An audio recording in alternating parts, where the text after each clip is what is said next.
Hello, you're watching Movie Snapshot Scenes, and this is the summary of The Hobbit, An Unexpected Journey. Don't forget to subscribe to the channel. Once upon a time, in a quiet, cozy hole in the ground, there lived a hobbit named Bilbo Baggins. He wasn't your typical adventurer. Far from it. Bilbo loved peace, food, and his warm, orderly life in the Shire. He had no interest in danger, excitement, or anything that might make him late for dinner. One sunny morning, while Bilbo was enjoying a pipe outside his home, a mysterious old wizard named Gandalf appeared. With a long beard and a twinkle in his eye, Gandalf was known for stirring up trouble, or adventure, depending on how you saw it. He told Bilbo that he was looking for someone to join an adventure, but Bilbo wanted nothing to do with it. He politely declined and hoped that would be the end of it. But Gandalf had other plans. The next day, a group of dwarves began showing up at Bilbo's home. 13 of them, to be exact. They filled his dining room, helped themselves to his food, and made themselves at home as if it were the most normal thing in the world. Finally, Gandalf returned and introduced them properly. Their leader, Thorin Oakenshield, was on a quest to reclaim his homeland, Erebor, the Lonely Mountain, which had been taken over by a fearsome dragon named Smaug. Bilbo was stunned. Why was he, a hobbit with no sword, no skills, and no interest in quests, being considered for such a mission? Gandalf insisted that Bilbo had hidden courage and potential he hadn't yet discovered. The dwarves weren't convinced either, but they trusted Gandalf. Though Bilbo initially refused, something stirred inside him. Maybe it was curiosity. Maybe it was something deeper. Something he didn't even know he had.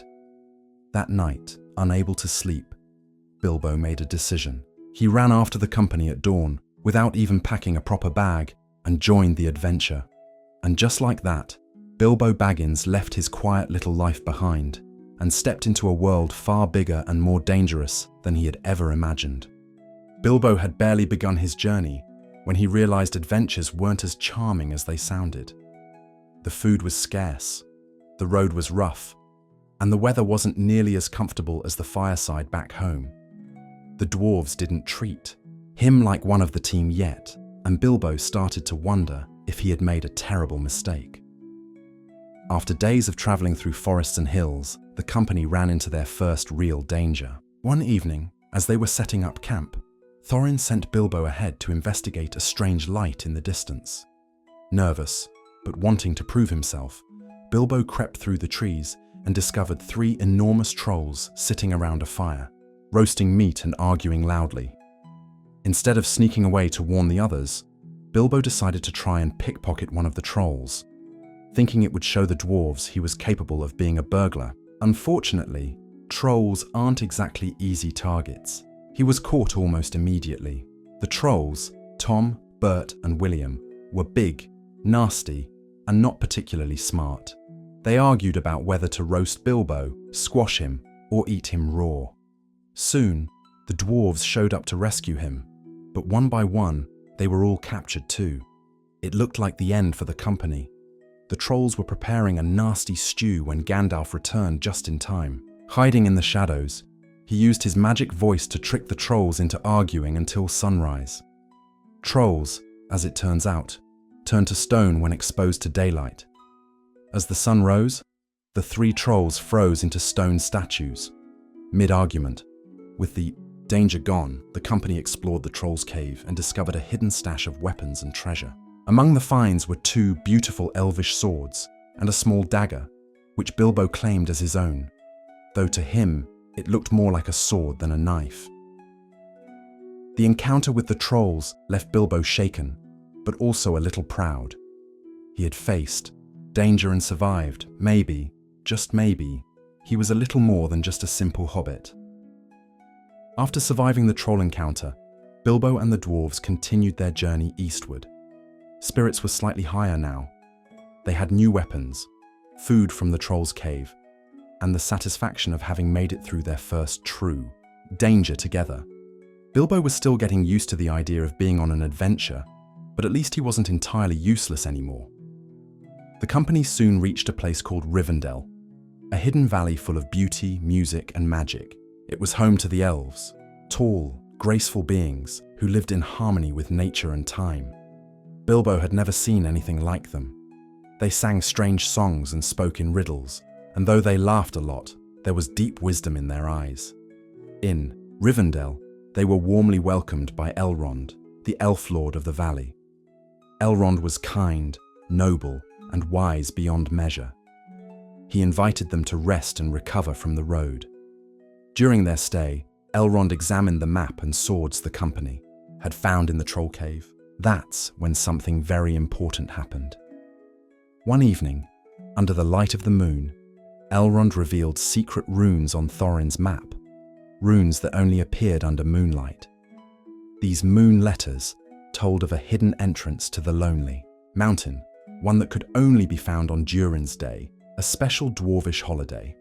The door would open only when the thrush knocks and the setting sun with the last light of Durin's Day will shine upon the keyhole. This gave the company hope. The path to Erebor was still dangerous and uncertain, but now they had a clue, a secret way into the mountain. It felt like fate was starting to align in their favor. With renewed determination, the company left Rivendell and ventured into the Misty Mountains, a dark and stormy range full of steep paths and hidden dangers. Thunder rumbled above them as they climbed higher. Little did they know, worse dangers than trolls or storms were waiting for them in those cold, jagged peaks. Bilbo still missed his home, but something inside him was changing. He was no longer just a visitor on this journey. He was part of it. The Misty Mountains were not welcoming. As the company climbed higher, thunder shook the sky and rain poured down in sheets. They were soon caught in a violent storm, with lightning crashing between the peaks. Thorin and the others searched desperately for shelter and finally found a cave to wait out the night. At first, the cave seemed safe, quiet, dry, and empty. But they had been tricked. In the middle of the night, a crack opened in the back wall and goblins swarmed in. Ugly, cruel creatures with sharp teeth and cruel laughter. The goblins captured the entire company and dragged them deep underground. The goblins took them to their leader, the great goblin, who roared with anger when he saw the weapons the dwarves carried, especially Thorin's sword, Orcrist, which had once slain many goblins. Just as things were about to turn violent, Gandalf appeared in a flash of blinding light, killing the great goblin and rescuing the group. In the chaos, Bilbo was separated from the others. Alone in the pitch-black tunnels, he stumbled and crawled through the dark, deeper and deeper into the mountain. It was there, in the silent blackness, that he met a strange, eerie creature named Gollum. Gollum was unlike anything Bilbo had ever seen, thin, pale, with big glowing eyes and a raspy voice. The creature lived in the darkness, speaking to himself, and calling himself precious. Gollum was curious about Bilbo, but also hungry. They struck a deal. They would play a game of riddles. If Bilbo won, Gollum would show him the way out. But if Gollum won, he'd eat Bilbo. They traded riddles back and forth, each one trickier than the last. Bilbo was clever, but running out of ideas. In a moment of desperation, he asked, "What have I got in my pocket?" Not really a riddle, but Gollum couldn't guess the answer. Bilbo had unknowingly found a mysterious golden ring in Gollum's cave, and it turned out to be far more powerful than he realized. Gollum, furious and betrayed, tried to attack him, but Bilbo slipped on the ring and vanished. Invisible, Bilbo escaped the goblin tunnels, forever changed. Bilbo stood frozen, heart pounding, as Gollum snarled and searched the dark tunnels. But Gollum couldn't see him, because Bilbo had slipped on the ring, and it had made him completely invisible. He didn't understand how or why, but it was enough to save his life. Carefully, silently, Bilbo followed Gollum through the maze of goblin tunnels. He needed to find a way out. Gollum muttered to himself, unaware that Bilbo was just steps behind. Eventually, they reached a small opening, a way to the surface, but Gollum stopped in front of it, guarding the exit. Bilbo had a choice. He could kill Gollum right there with his sword. It would be easy, but something stopped him. Maybe it was pity, maybe it was mercy. Bilbo saw how miserable and broken Gollum was, and he couldn't bring himself to strike. Instead, he leapt over the creature and escaped, still invisible, into the daylight. Outside, he reunited with the dwarves and Gandalf, who were amazed and relieved to see him alive. Bilbo didn't tell them about the ring, though. Not yet.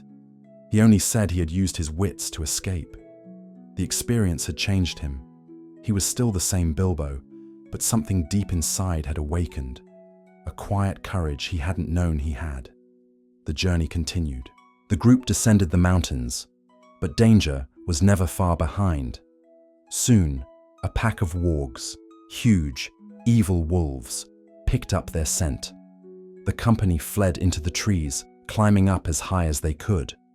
But the wargs surrounded them, and goblins weren't far behind. Just as things seemed hopeless, giant eagles swooped from the sky.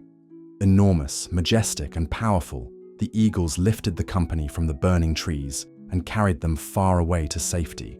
It was a narrow escape, but they were alive. Afterward, the company rested briefly. The road ahead would lead them through Mirkwood, a dark and dangerous forest, and eventually toward the Lonely Mountain. But for now, Bilbo had earned the respect of the dwarves. He was no longer just the burglar. He was part of the team. And though he didn't realize it yet, the small ring in his pocket was already beginning to shape his fate. With the misty mountains behind them and their bond stronger than ever, Bilbo and the company pressed onward. The journey was far from over, but they had survived goblins, wolves, and the wrath of nature itself. Bilbo, once unsure of himself, now walked with quiet confidence. He had proven his worth, even if the path ahead still held many unknowns. After being rescued by the eagles and dropped safely in a distant field, the company took time to rest. They stood on a high cliff, gazing into the distance. And there, faint on the horizon, stood the lonely mountain, Erebor. It was still far, but for the first time, it felt real. Their goal was no longer just a dream or a story. It was within sight. Thorin, who had been distant and skeptical of Bilbo for much of the journey, finally approached him. His expression was serious, but there was a new respect in his eyes. He told Bilbo that he was wrong to doubt him. Bilbo had not only saved his life from the orcs, but he had also shown the kind of bravery Thorin hadn't expected from a simple hobbit. The moment marked a turning point. Bilbo was no longer just a tag-along. He was truly one of them now. As the company began the final leg of their approach toward the mountain, a shift in the air seemed to ripple through the land. Deep beneath Erebor, buried beneath gold and darkness, something ancient stirred. Inside the vast, golden halls of the Lonely Mountain, a great eye suddenly snapped open. Smaug, the terrible dragon who had stolen the dwarves' home and treasure, was waking up. He had felt a disturbance, a faint echo, a presence near his hoard. Though the dwarves did not yet know it, their return had not gone unnoticed. And now, their greatest challenge was no longer just reaching the mountain.